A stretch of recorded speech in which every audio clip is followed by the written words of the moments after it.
Saudara, serangkaian kasus pelecehan seksual, pencabulan bahkan kekerasan seksual dan pemerkosaan adalah ancaman yang masih saja terjadi di sekitar kita.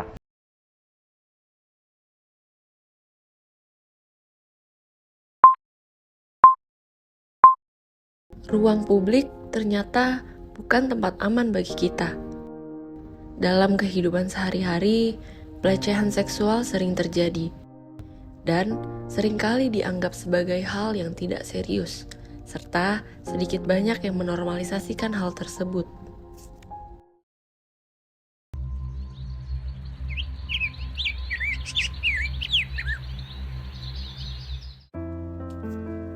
Pelecehan seksual adalah tindakan seksual melalui sentuhan fisik maupun non-fisik dengan sasaran organ seksual atau seksualitas pada korban. Hal ini menjadikan pelecehan seksual sebagai masalah yang tidak hanya merugikan korban secara individu, tetapi juga meresahkan masyarakat. Dalam catatan tahunan Komnas Perempuan tahun 2024, tercatat sebanyak 1.451 kasus pelecehan seksual yang terjadi di ruang publik sepanjang tahun 2023.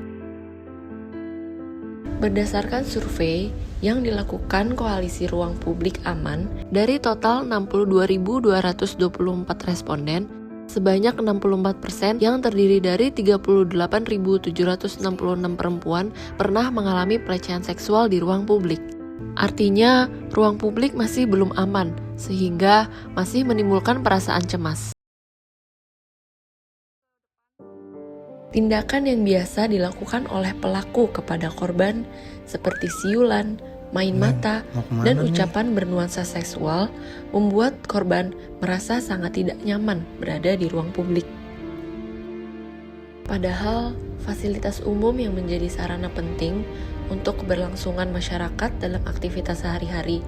Tetapi ada saja hal-hal yang tidak diinginkan, sehingga kasus seperti pelecehan seksual ini masih saja rawan terjadi di ruang publik saat masyarakat menggunakan fasilitas umum yang tersedia.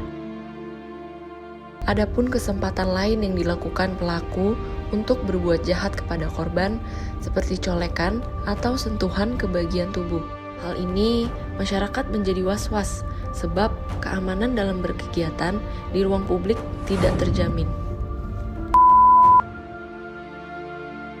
Selain itu, korban akan mengalami trauma secara seksual, gangguan fungsi reproduksi, perilaku cenderung berubah, dan bahkan adanya dorongan untuk bunuh diri.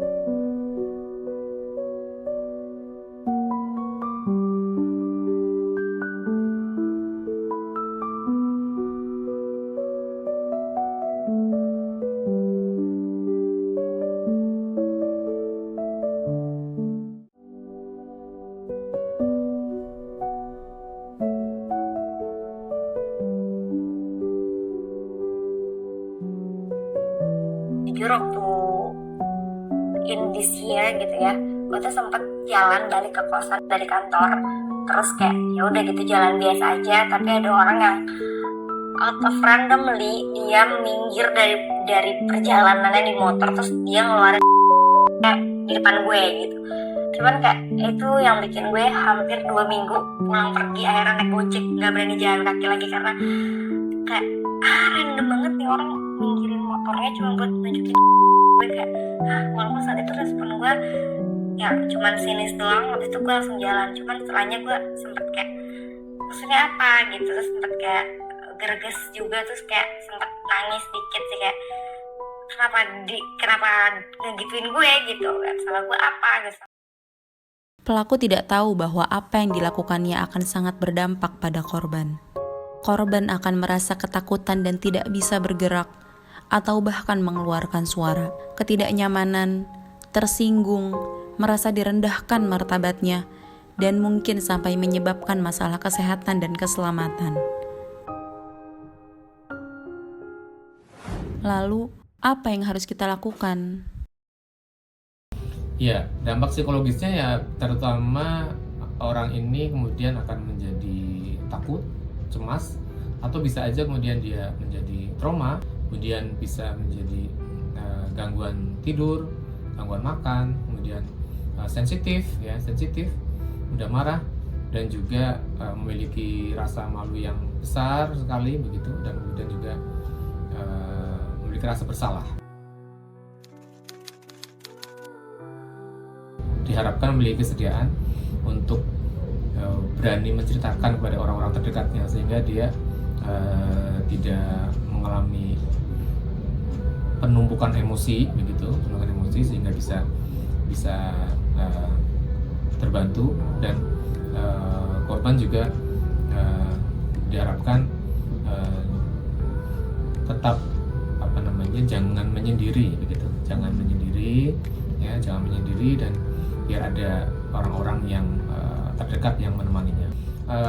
Korban harus berani speak up gitu, berani bicara gitu ya ke media sosial misalnya, atau berani melapor ke gugus tugas yang biasa berhubungan dengan pelecehan seksual, kayak misalnya Komnas Perempuan gitu ya, atau misalnya kantor polisi atau LSM perempuan yang berani itu. Dan kemudian yang selanjutnya mencegah pelecehan seksual. Jadi yang kalau pencegahan ini berarti ada beberapa bagian atau pihak yang terkait, kayak misalnya institusi pendidikan, kemudian pemerintahan, kemudian LSM, kemudian lembaga-lembaga masyarakat begitu ya. Nah, ini semuanya mesti harus melakukan sosialisasi begitu kepada halayak tentang apa itu pelecehan seksual, bentuk-bentuknya seperti apa dan seterusnya. Dan ini bisa diberikan kegiatan-kegiatan ini bisa dilakukan mulai sejak SD gitu. Jadi misalnya dengan apa? Dengan pendidikan seksual. Secara sejak dini diberikan pengetahuan tentang mana bagian-bagian tubuh yang boleh dipegang oleh orang lain, mana bagian-bagian tubuh yang tidak boleh dipegang oleh orang lain. Nah, dengan sosialisasi yang meluas diharapkan masyarakat akan menjadi sadar dengan adanya tindakan-tindakan seperti itu, sehingga nanti diharapkan kalau misalnya ada pelecehan seksual, maka kemudian masyarakat akan bisa bertindak untuk mengantisipasi. Mungkin itu ya. Ya, tentunya yang pertama adalah dampingi korban. Kemudian biarkan korban itu bercerita dengan tenang, jangan menghakimi korban begitu. Ya, jangan menghakimi korban dan jangan menyalahkan korban, tetap menghargai korban sebagai orang yang sedang menderita. Kemudian juga temani korban untuk berani lapor ya. Temani korban untuk berani melaporkan kepada pihak berwajib, kemudian kepada Komnas Perempuan misalnya gitu, atau kalau misalnya di kampus ada lembaga khusus yang buat menangani kekerasan seksual, itu juga bisa dilaporkan ke sana. Dan juga tentunya yang penting adalah tidak membiarkan korban itu sendirian ya, jangan biarkan korban itu merasa sendiri. Jadi kita harus didampingi ya oleh orang-orang terdekat, dan kemudian juga jangan menyalahkan korban. Kan kadang juga suka ada tuh, ini gara-gara pakaian korban dan seterusnya gitu. Jangan menyalahkan, pokoknya berikan penguatan psikologi, atau misalnya korban butuh bantuan psikologi juga korban mesti harus ditemenin gitu. Jadi ditemenin, diantarkan ke psikolog atau psikiater gitu ya, pokoknya ke profesional tenaga kesehatan mental. Ketidaksetaraan gender, jadi dianggap bahwa laki-laki itu lebih tinggi posisinya dibandingkan perempuan, sehingga mereka beranggapan bisa melakukan apapun terhadap perempuan. Itu pertama. Yang kedua, karena hawa nafsu yang tidak bisa dikontrol atau dalam bahasa psikologi namanya libido seksual ya. Libido seksual yang tinggi itu juga memicu. Kemudian yang ketiga, bisa saja dia dulunya pernah memiliki riwayat menjadi korban, pelecehan seksual, kemudian besarnya dia kemudian menjadi pelaku. Kemudian ada lagi juga faktor dia terpapar dengan peristiwa pelecehan seksual atau dia menyaksikan peristiwa pelecehan seksual. Jadi artinya apa? Artinya dia menyaksikan dan itu kemudian menjadi model bagi bagi si pelaku untuk melakukan tindakan-tindakan. Nah itu. Kemudian juga ada faktor ini keseringan nonton video porno, film-film porno begitu. Itu juga berpengaruh terhadap perkembangan libido seseorang dan kemudian penyalurannya tidak pas ya. Kemudian ada juga faktor penggunaan obat-obatan ya, penyalahgunaan obat terlarang, alkohol begitu. Dan terus juga ada orang yang karena memiliki penyimpangan seksual ya, atau faktor lingkungan yang tidak sehat.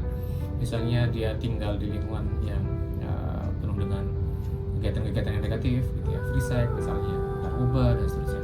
Mungkin itu beberapa yang terkait dengan faktor-faktor yang menyebabkan seseorang mengapa menjadi pelaku kekerasan seksual. Jika kamu adalah korban pelecehan seksual, jangan menyalahkan diri sendiri.